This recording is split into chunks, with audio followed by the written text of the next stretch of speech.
Hello, I'm Tim Swast. I'm an engineer on the Google Developer Relation team. I write code samples and tutorials, mostly focusing on Google's big data products. So speaking of data, let's take a look at some. It's a bunch of numbers. Can you see any patterns here? Probably not, because this is only 10% of the data. So let me bring it all on one slide. Now it should be really clear what's going on. Well, it's not clear to me. That's because I'm a human. I can't ingest raw numbers. I need a human-friendly visualization to figure out what's going on and make inferences about my data. The data that we're going to see in this demo is mostly going to be from BigQuery. BigQuery is a petabyte-scale serverless data warehouse. It gives you standard SQL access to very large-scale data. Now, if you store your data in something like Cloud SQL, you can still get the same power of the BigQuery SQL engine using BigQuery's federated query feature. And now we've also launched the Bigtable federated query feature. So if you've got a bunch of streaming IoT data into Cloud Bigtable, you can access that through the same SQL interface from BigQuery. And we're also going to see a little bit of connecting visualization tools to Cloud SQL as well. I figure you don't want to just look at random data, so let's look at some real-world stuff today. We're going to use Google's public dataset program, and just a handful of data sets from that, some weather data, some data from various US cities, and the USA Names database. But there are many more data sets available, and Google's adding more all the time. And for the tools that we're going to use, we're going to see a bit of Cloud Data Lab, which is a Python environment for building visualizations and doing some machine learning tasks. We're going to build some dashboards with Data Studio. And no visualization talk is complete without talking about spreadsheets, so we're going to use Google Sheets a little bit today. And then Tableau is going to come on stage and demonstrate their powerful visualization tool. Google Cloud connects to many other visualization tools via our partner companies. A few of them are listed here, and many open source tools let you connect easily to Google Cloud. You're going to see a lot of code today. I don't want you to worry too much about understanding it, because I'm going to zip through it pretty fast. I made a blog post here. You can go to that link, bit.ly visualize with GCP, and I've got links to all the demos I've done with source code.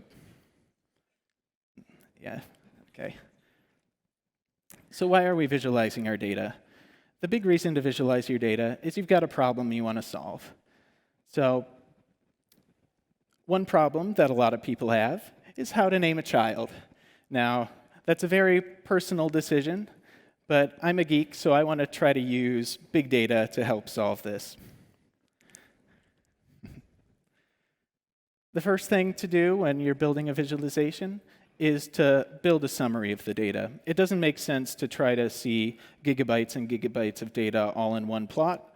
We want to build a nice summary and visualize that. So the way we're going to do that is with BigQuery.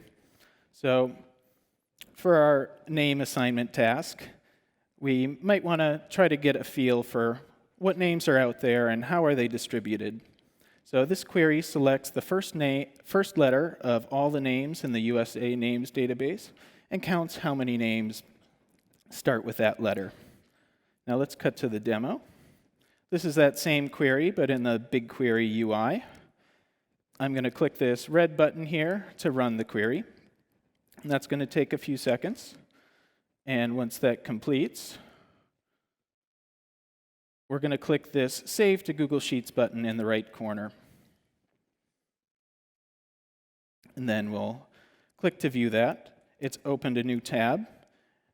And then once that loads up, we're going to see the results of our query in a Google Sheet. Now, I don't care too much about the exact numbers.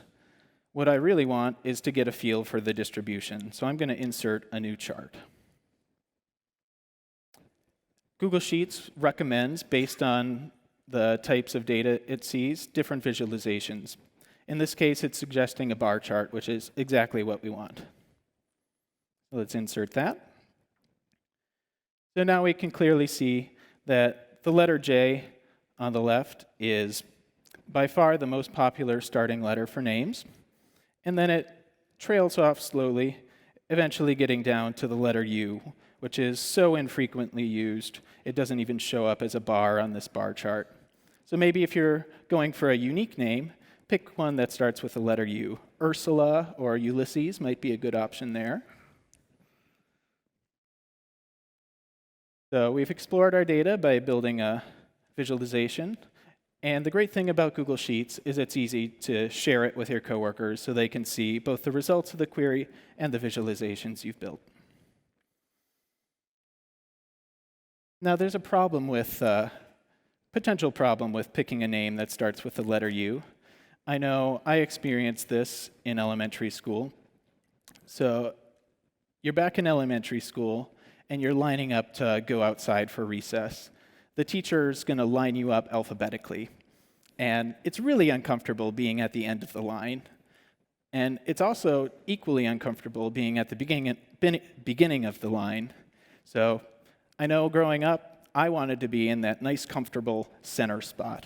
So let's see if we can build a visualization to help optimize for that in our name. So to summarize the data, we're going to run a different SQL query. In this case, we're looking at all the names in the data set and counting how many people total have had that name. And that might seem like a lot of data, and it is, but it's a small enough set that our visualization tools can handle it, and it lets us filter it in different ways after we've run our initial query. So this is Cloud Data Lab. It's a Python Jupyter Notebook environment. And what that means is it's built up of these gray boxes, which are called cells. So these cells have Python code in them. And you see they're highlighted in gray right now. That means I haven't run them yet. So what I'm going to do is I'm going to click through and hit the Shift and Enter key on my keyboard, and that's going to run the code live. So the first thing we're doing is importing some libraries. Those libraries might be familiar to many Python programmers. We're just using matplotlib, which is very common for building visualizations in Python, and pandas for doing our analysis, and also doing our BigQuery query. So our query completed, and you see there's about 30,000 rows here. So let's build a chart of that. This is called a Pareto chart. It's basically a bar chart, because you can see the bars here, very much like the previous plot we saw. But then there's this extra line graph here. And what that line graph represents is the cumulative total. So for example, at the letter I, you see it crosses the 40% mark. That means 40% of names begin with the letters A through I. So anything at I or appearing before it. Now, what we're looking for is that nice center spot. So we're looking for where it crosses the 50% mark, which seems to be at about the letter J. So let's zoom in on that. So here's another Pareto plot, this time with the first two letters of the different names, this time starting with the letter J. And we're looking for that 50% mark again. So we've got the letters J-O. So maybe start a name that begins with J-O. So zoom in again. And again, look for that 50% mark line, and we see it crosses at JOR. Now, for our final visualization, we're actually going to do a table. And a table is technically a visualization, but in this case, it is the most appropriate one, because we're looking for a specific name. So we're looking for that exact 50% mark, right where it crosses. And you see there's some pretty close ties, but Jordan is our perfectly unbiased name.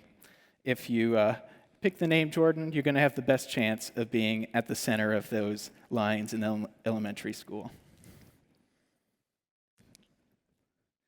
All right, so that was a bit silly. So let's get back to some serious data. This actually does mean something. this represents the last 10 years of weather data from Austin, Texas.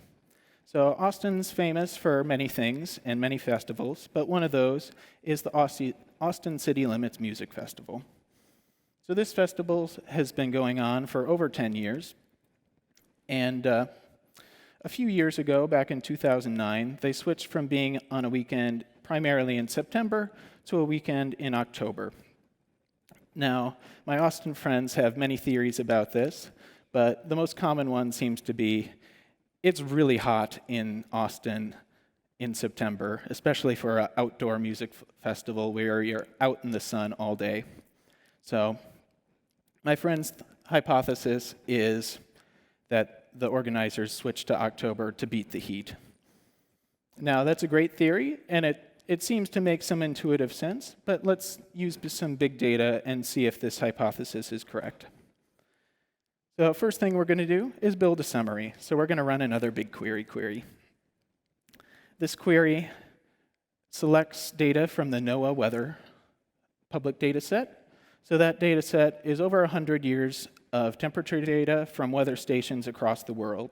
So the way we're going to filter it down is just select the Austin, Texas weather station and limit to just the past 10 years of weather data. So again, we're going to use a Data Lab notebook and the same libraries, Pandas and Matplotlib. And this query might take a little bit longer because it's a slightly larger data set, but it's still pretty fast. Now let's plot this data out. So now this is the exact same set of data that you saw in that slide, but it should be a lot clearer, the patterns here. So I've taken 10 years of data, and then I've overlaid them on top of each other so that you can see the seasonal changes. So the x-axis here is the day of the year, and the y-axis is the temperature in Fahrenheit. And red means the high temperature for the day, blue is the low temperature, and gray is the average temperature for the day. So one thing you can definitely see here is it's a lot hotter in summer, as we'd expect, and actually the variance between temperatures is a lot lower in the summer months versus the winter months. They really change throughout the days in the winter. But this graph doesn't answer our question. What we want to know is where our music festivals lie on this line. So let's see that. I've zoomed in a little bit. On the left is one of the music festival weekends that happened in September, and on the right, the blue line is one of the music festivals that happened in October. So we can definitely see a downward trend here. There's about 5 degrees difference between October and September in the high temperatures and low temperatures, but 5 degrees is not a big difference. So maybe that's not the primary reason the organizers picked October as the month. One thing about choosing October is the first year that the Austin City Limits Music Festival was in October, there were torrential downpours all weekend. So this outdoor music festival was a really muddy mess, and they had spread compost out on the lawn before, and so it smelled really bad too. So maybe if you're picking an ideal weekend based on the weather for your outdoor music festival, maybe pick it on more than just the temperature data. So speaking of Austin, I used to live there for about 5 years or so, and one of the problems I encountered, and wish I had a visualization to help me solve, was choosing where to live. I'm a big public transit nerd. I like to take the bus and the light rail whenever I can. Even in Austin, where it's 100 degrees out and I'm outside in the hot sun, I'll still take the bus. So maybe my ideal spot would be close to a reliable public transit station. The other thing about living in Austin is you learn to love the taco. You end up eating tacos every meal of the day, but especially breakfast. So my ideal spot would be somewhere that's both close to reliable transit, but also close to some of my favorite taco shops. So let's build a visualization to help us solve this problem. We're going to summarize the data again with BigQuery. This time we're going to query a data set called CapMetrics, which was uploaded by a member of the open data community, Sean Cascetta, to a public BigQuery data set. And this data includes bus tracking data, so times and locations of all the buses, as well as the bus stops. So what I'm selecting here is whenever a bus is at a bus stop, I want to know, is that bus on schedule or off schedule? Because I'm using that as my measure of how reliable the buses are. I'd rather the bus be on schedule than off schedule. So back to the demo. This is another notebook, and this is more Python code here. I'm using Pandas and Matplotlib, but a few other libraries here to work with geographic data. And also, I uploaded the query results to a Cloud SQL Postgres instance. The reason I did that is because the Postgres instance supports the PostGIS extension, which allows me to do GIS queries against it. In this case, I've got my bus tracking data, and I also added a table for my favorite taco shops. So I'm selecting the distance to the closest taco shop via SQL. All right, so the query's finished. Let's build a plot of this. This is called a Voronoi diagram. It gives you an idea of where the bus stops are, that's these blue dots here, but also the area served by that bus stop. These blue dots are surrounded each by a polygon. That polygon, any point within that area, the nearest bus stop is the blue circle contained within it. Now I've plotted this latitude, longitude data on just a regular XY plane, and that's not quite the right thing to do, so let's plot it out on a map instead.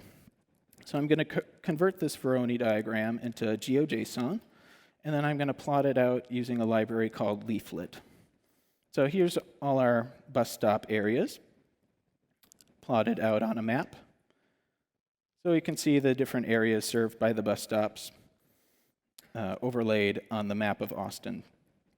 This doesn't quite answer our question, so let me color it in based on the reliability of the buses in those stations. So now we can see the dark purple areas are where the buses are not so reliable. They're off schedule on average by quite a bit.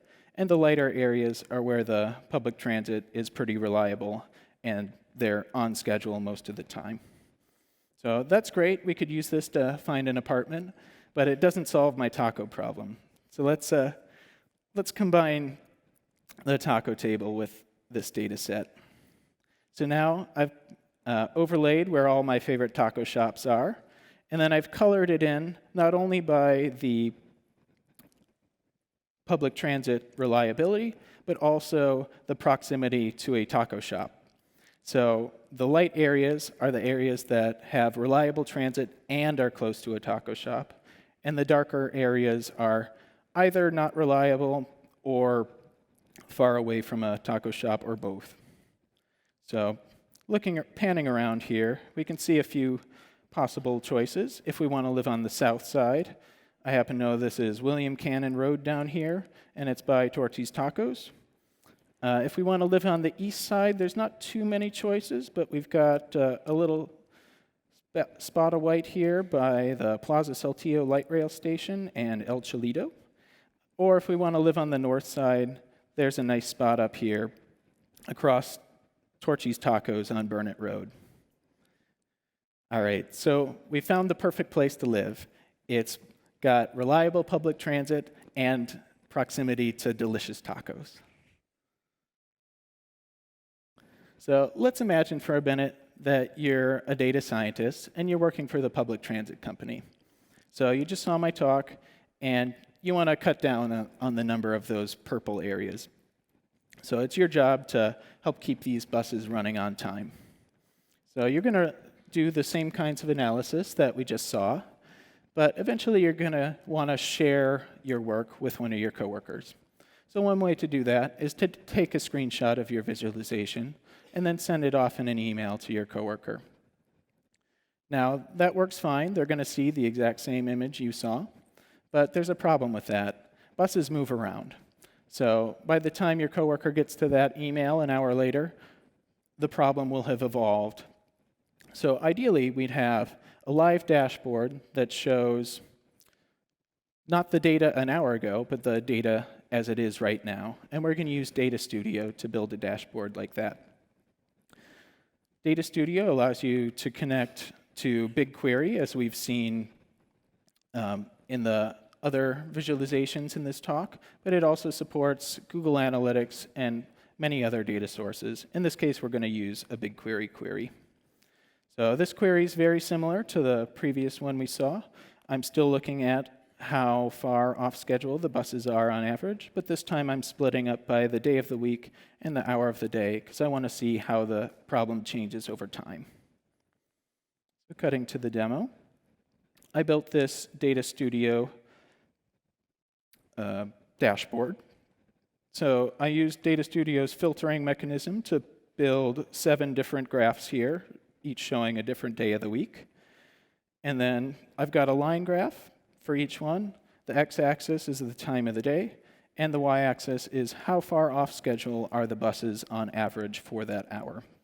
So you can see the buses start off on time, which makes sense. They've just started their route, and then they get more and more off schedule throughout the day. In the afternoon, they catch up a little bit, but then rush hour hits, and they get way out of whack. So the great thing about Data Studio is this share button up here.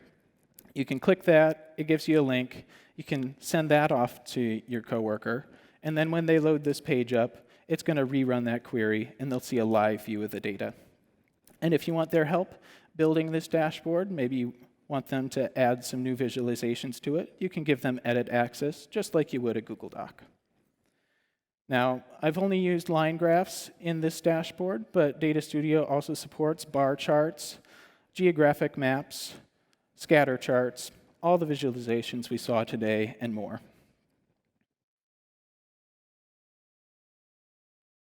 Data Studio is great for this sharing use case. It's not the tool I'd use for the analysis part, the exploration phase, figuring out what transformations I want to make to the data and how I want to visualize it. For that, I like to use those notebooks. It's really handy to be able to run some Python code to grab some data, filter it in a bunch of ways, and try out different visualizations. So speaking of code, again, here's the link to the blog post in case you forgot it and you want to look up the code I used to build these demos. But if you're not a coder, there's another option, and that's Tableau. Tableau is a powerful visualization and analysis tool.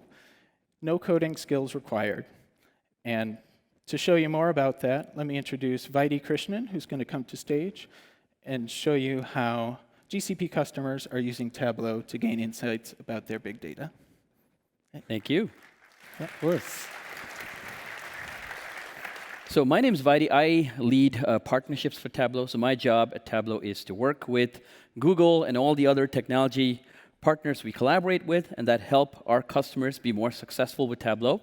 And today, I'm going to talk to you about, first of all, how Tableau integrates with the Google platform, why customers choose Google, why customers choose Tableau, and why the joint value that we provide is a win for both of us and our customers. Then we're going to get into some best practices for using BigQuery and Tableau together. But before that, I just want to do a quick show of hands. How many are familiar with what Tableau is or are already using Tableau? So that's great, right? So it seems like everyone has had a chance to experience Tableau or are already using it. But I'm sure many of you have sometimes struggled with performance and haven't quite understood how to work with that. And we're going to talk about some best practices. Before I will end, I'll just get into a quick demo where we'll connect to 1 billion rows worth of New York City taxi data. I'll talk about some big customer wins we've had, including several that were featured on the keynote stage yesterday. So here's what the Google Tableau data platform looks like. So Tableau is just the top layer of a very deep stack that most customers use to organize and analyze information inside their enterprises, right? So the way this works in most cases, you have some raw data. This could be coming from sensors. This could be sales. This could be marketing data. It goes into Google Cloud Storage.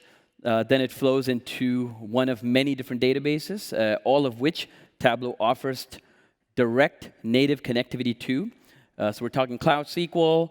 All the marketing website data goes into Google Analytics, Google Sheets, Google BigQuery. We'll soon offer direct connectivity to Google Bigtable and to Cloud Data Proc, which is Google's Hadoop as a service platform. Now, many of you might ask, well, what is native connectivity, right? So native connectivity is essentially Tableau and Google working together to make sure our connection is tuned for performance and makes full use of the Tableau feature set, right?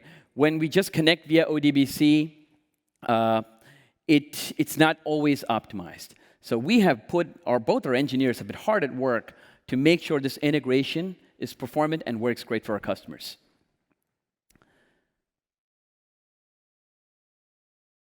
So we're talking about Google BigQuery today. I want to spend a couple of moments just to emphasize why our customers like Google BigQuery. I'm not going to dwell on this because I'm sure many of you have attended several other sessions that cover this. But what I like the most about the slide is the GBQ is doing away with all the traditional issues you face with data warehouses on the left-hand side, right? You don't have to design, build, and manage servers. You don't have to forecast capacity. When you do that, there's typically a lot of total cost associated with it, which creates a barrier to entry. With Google BigQuery, you have a serverless architecture, so it's completely abstracted out from the customer. You can automatically scale storage up and down based as your needs and your usage grow. In totality, what this means is the customer gets agility, right? They don't have to necessarily invest upfront and deal with the risk of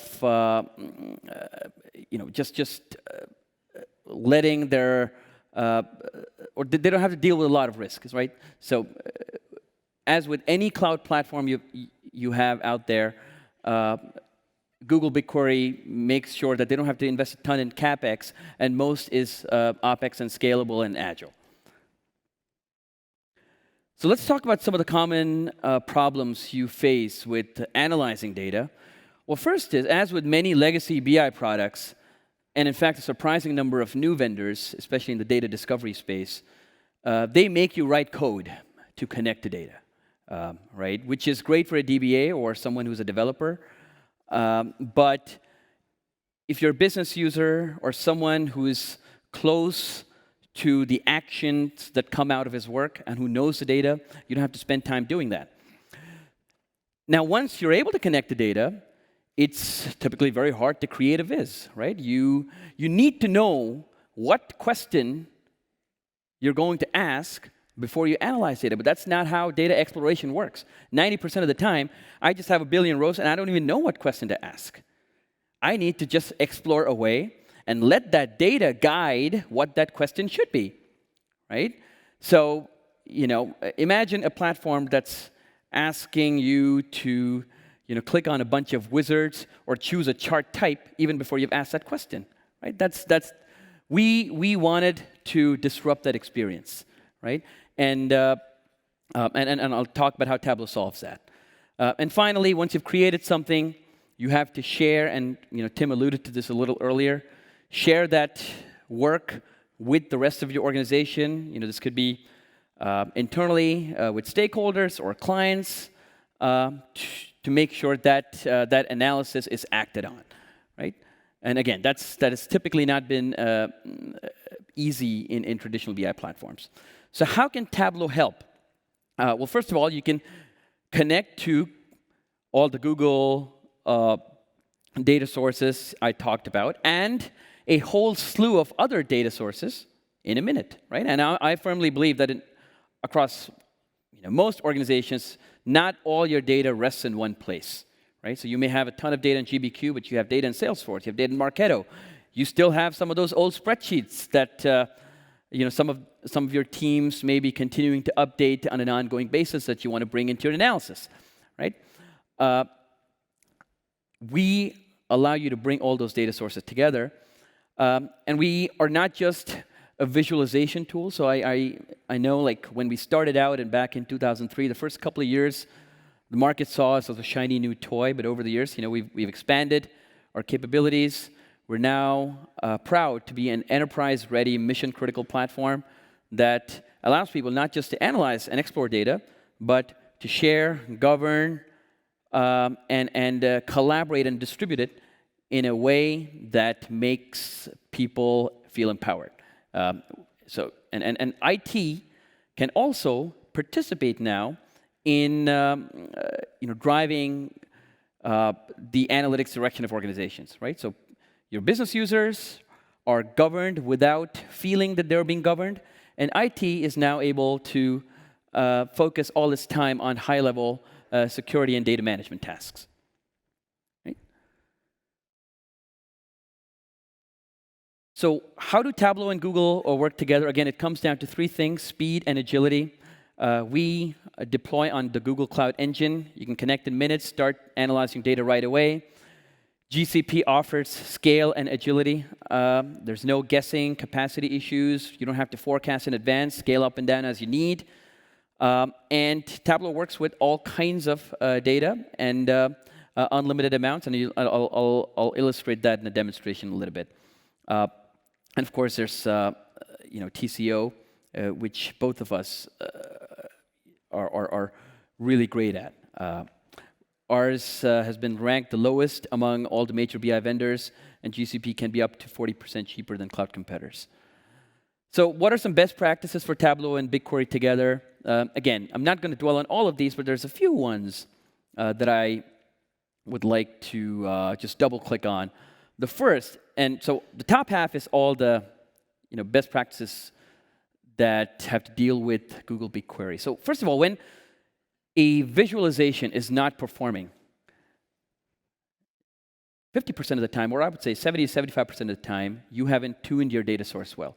It's a data source that performs against a data source, right? I always like to tell my customers, right?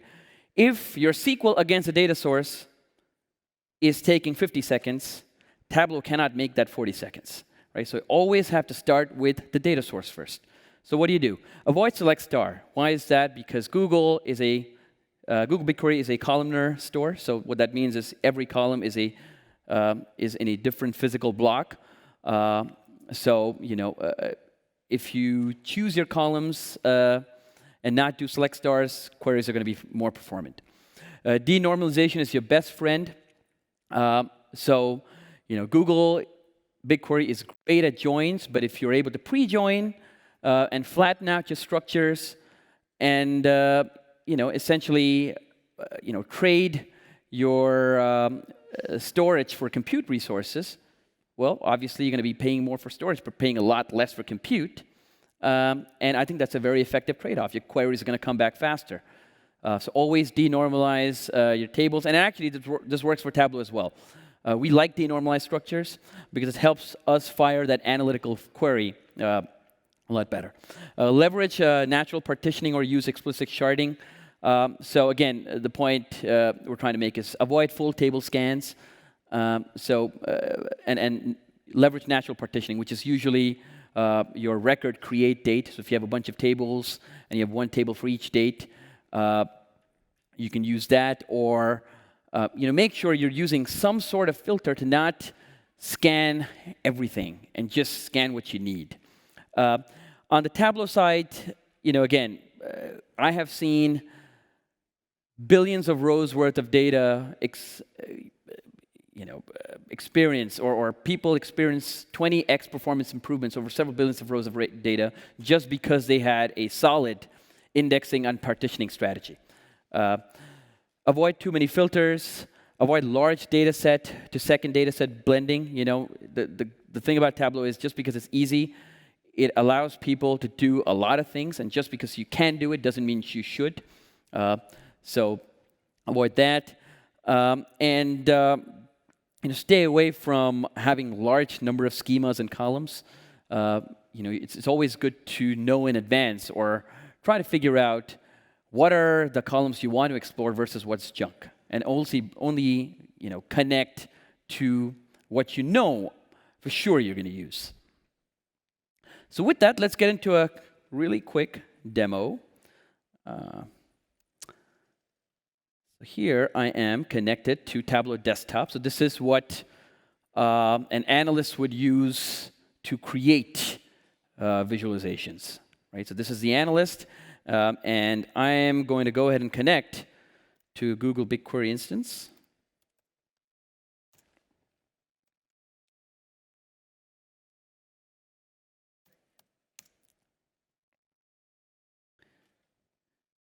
And I want to highlight some of the improvements we've made recently, in support of some features the Google BigQuery team have developed. The first thing is, since GBQ charges for storage and compute separately, you can now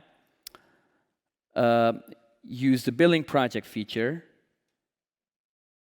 to point or to charge a certain project. Right? So imagine you have a bunch of stakeholders or clients. You can actually charge all the queries to that one project, which saves a lot of headache down the road. The second thing is we have now the ability to write custom SQL, which can be validated right away. Why would you want to write custom SQL? A bunch of different reasons. Sometimes, for instance, you might want to use a native Google BigQuery function. Let's say you want to use the wildcard function. How many of you are aware of that, where you can actually do select star from table.star? So if you want to do something like that, you can leverage custom SQL.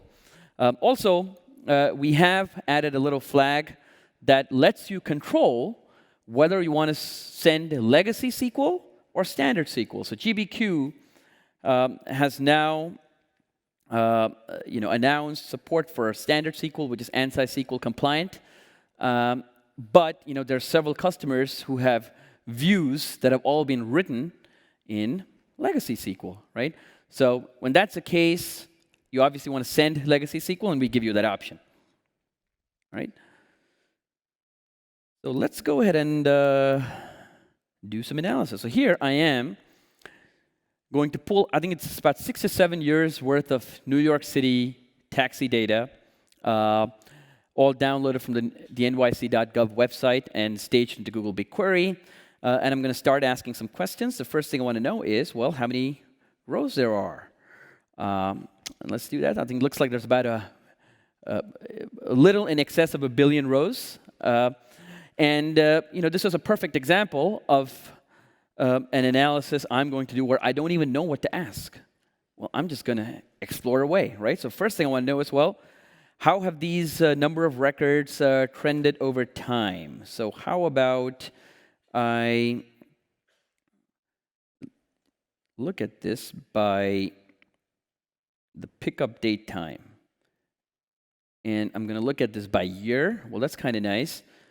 What if I want to look at it by quarter or month? Maybe I want to express this a little differently as a bar. The other question I might want to ask is, well, how have the volumes of rides changed over time by payment type? So that's one dimension that I see in the data I have. So I can bring that into color. And it's going to fire that query again.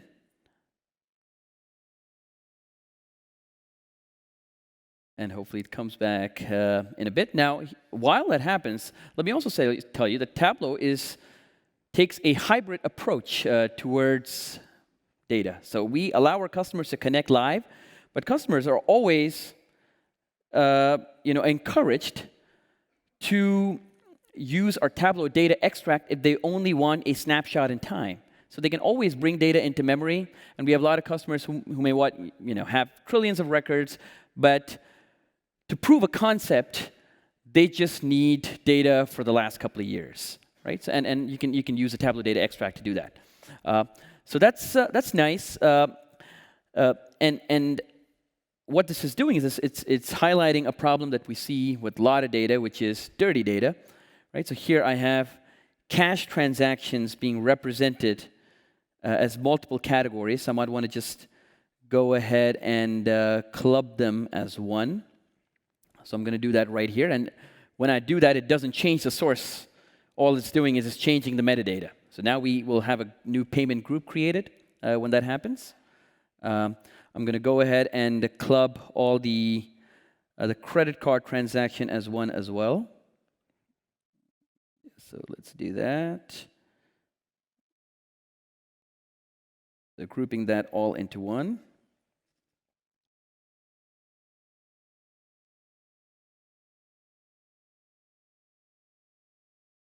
All right. So, and I'm going to keep the disputed transactions too. So, in fact, I think it might be useful to club that too, because that is something that's that I might want to analyze further.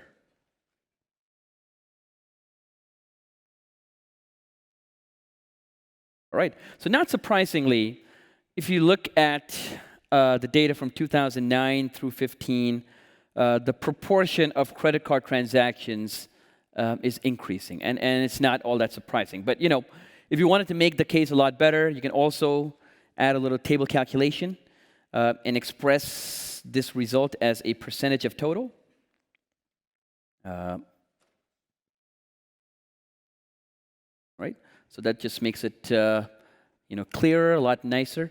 What I can also do now is ask a couple of different questions. So maybe I want to look at just the disputed transactions. Maybe I want to know, when do all these disputed transactions happen? And where do these happen? And does that tell me something about where these, you know, or where, as a cabbie, what are some areas that I might want to avoid? So I'm just going to go ahead and say keep only, and I'm going to clear this table calculation.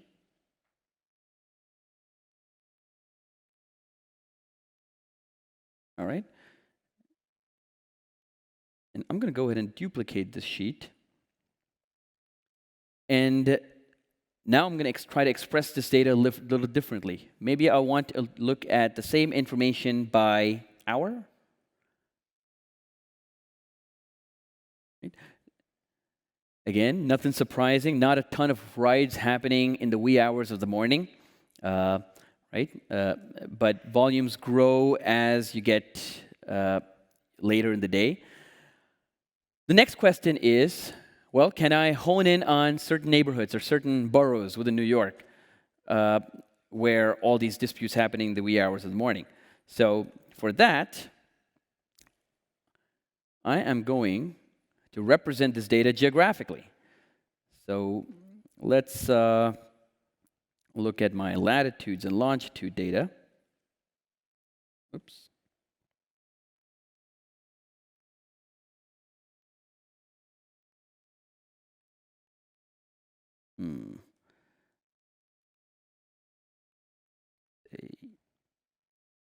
There you go, that's what I wanted. So there's my latitude.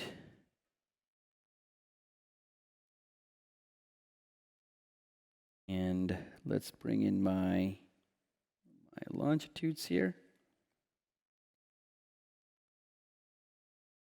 And Tableau has automatically, by the way, geocoded this information.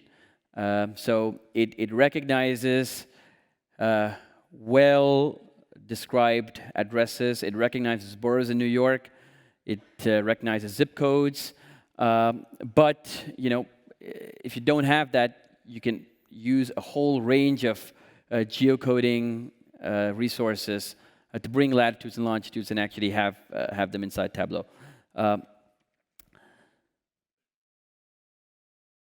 now you see that there's some junk in here, which, I mean, some of those rides have been coded as happening in Africa and Antarctica, and obviously I don't want that. So I'm just going to go ahead and hone in on just those rides that are coded correctly. And that's a lot of rides. Why don't we focus in and just clean this up a little bit. And I can change the map layer as well. That's nicer, and I can change the opacity just so it's nicer to look at. And now I can bring this all into a dashboard and actually connect these different views.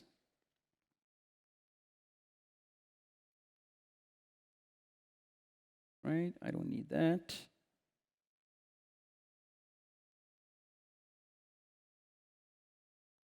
I can go ahead and make sure it's laid out right.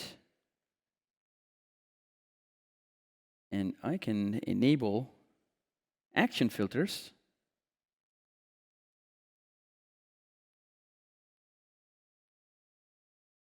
And with that, I can use one view to filter the other. Right?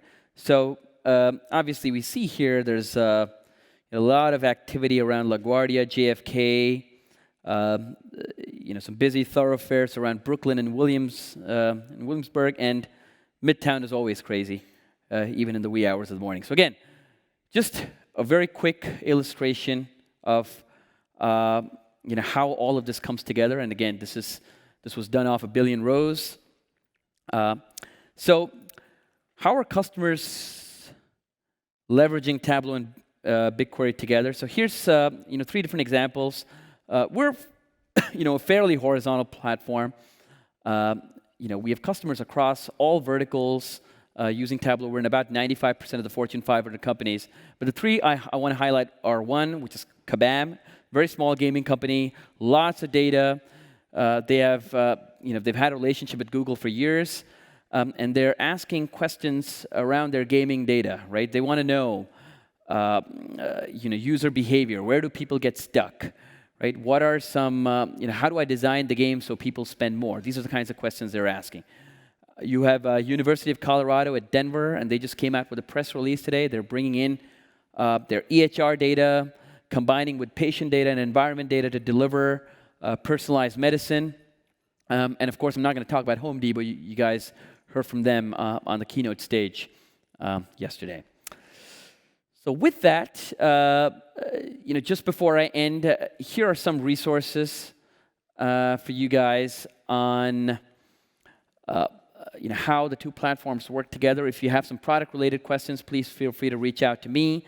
And if you want to just try this, just go ahead and download a trial of Tableau and a trial of Google BigQuery.